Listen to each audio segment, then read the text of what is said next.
السلام عليكم ورحمة الله وبركاته.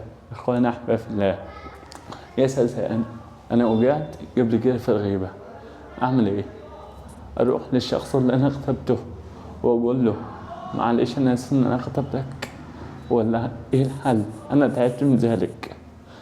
بص، يوجد حل أفضل من ذلك عند أهل العلم.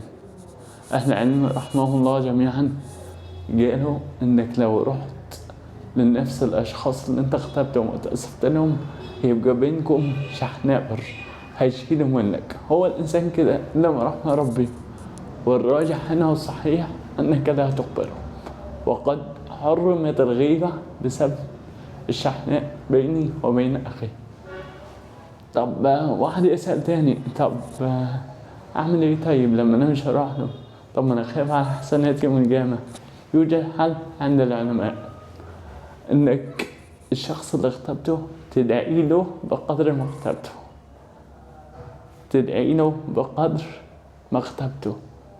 كده في ملاك هيقول أمين ولك بالمثل.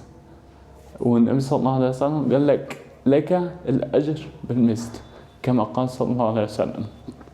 فأنت كده تدعي له: اللهم اغفر له، اللهم تب عليه، اللهم اصلح حاله، اللهم يسر أمره، اللهم اغفر ذنبه، اللهم اشفيه.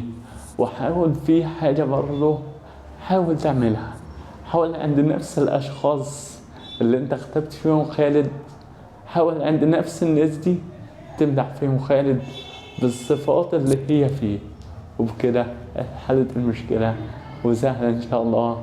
وأوصيك بالله عليكم تجنبوا الغيبة، لأن قال قتادة رحمه الله: ثلث عذاب القبر من الغيبة، والثلث الآخر من النميمة، فإذا نجوت من الغيبة والنميمة فقد نجوت من ثلث عذاب القبر.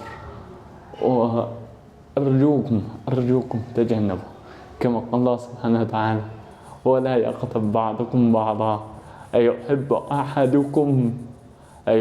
أحدكم أن يأكل لحم أخيه ميتا فكرهتموه واتقوا الله. فبالله عليك تجنب الغيبة، وبالله عليك تجنب الغيبة.